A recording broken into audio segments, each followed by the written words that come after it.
সালাম আলাইকুম, race cooking এ স্বাগতম। দেখেই বুঝেছেন কি বানাবো, চলুন বানাই।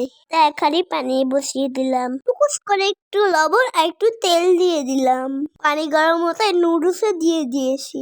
আরে নুডলসটা হয়ে গিয়েছে, এবার নামিয়ে রাখবো। নিয়ে এসেছি ক্যাপসুল কাটার, কুংফু স্টাইলে রসুন কুচি কুচি করে নিব। দেখুন কত সুন্দর হয়েছে। এরকম করে পেঁয়াজও কেটে নিব।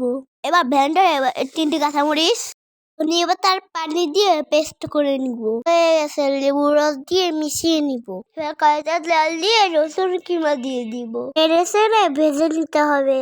ওই আর কি, সঠিক করে নিতে হবে। সঠিক হয়ে আসলে পেঁয়াজ কিমা দিয়ে দিব। স্বাদ মতো লবণ দিয়ে নেড়ে নিব।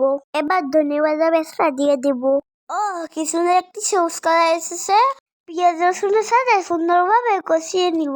বেশি কষালে সবুজ ভাব চলে যাবে। সিদ্ধগুলো নুডলস এখন দিয়ে দিব। নুডলসের সাথে যেই মশলা ছিল দিয়ে দিব, টেস্ট বাড়াবে। আর তাতে নুডলস মিশিয়ে নিব। লক্ষ্য করে আজ নিশ্চয়ই দেখেছেন, নুডলসে কিন্তু কোনো ডিম লাগেনি। কালারটা কিন্তু সেই। আপনারা চাইলে পালং শাক দিয়েও গ্রিন করতে পারেন। খেতে কিন্তু অসাধারণ মজা। আজই বানিয়ে ফেলুন বাসায় গ্রিন চাউমিন।